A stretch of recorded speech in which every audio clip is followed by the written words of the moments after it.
उड़ीसा के पुरी धाम की रथ यात्रा की तैयारियां पूरे जोरों शोरों पर हैं। हिंदू पंचांग के अनुसार हर वर्ष भगवान जगन्नाथ की रथ यात्रा आषाढ़ मास के शुक्ल पक्ष की द्वितीया तिथि को निकलती है।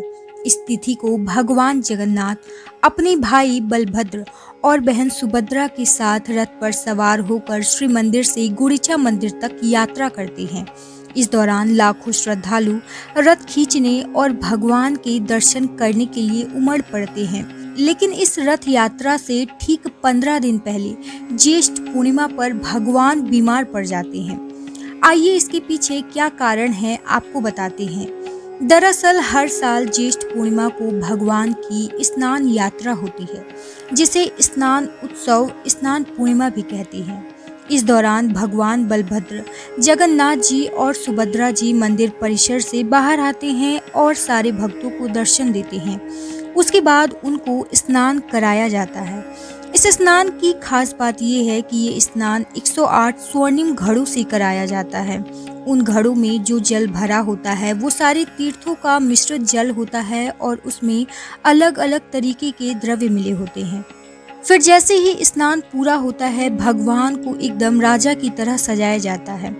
उसके बाद भगवान जगन्नाथ जी 15 दिनों के लिए बीमार हो जाते हैं। भगवान की 15 दिन बीमार पड़ने वाली इस पूजा को अनासार काल कहा जाता है।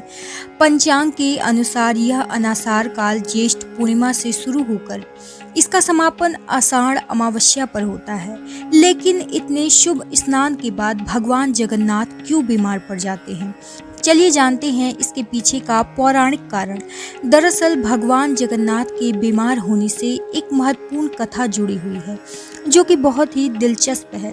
पुरी में माधव दास नामक एक भक्त रहते थे, जो कि भगवान जगन्नाथ की पूजा करते और उन्हीं के प्रसाद से अपना जीवन व्यतीत करते थे। एक बार माधव दास को बहुत ही तेज बुखार हो गया था, लेकिन फिर भी उन्होंने ऐसी स्थिति में भक्ति में कोई कमी नहीं आने दी। लोग उन्हें वैद्य के पास जाने की सलाह भी देते थे, लेकिन वह कहते, जब भगवान मेरा ख्याल रख रहे हैं तो मुझे किसी और की जरूरत नहीं।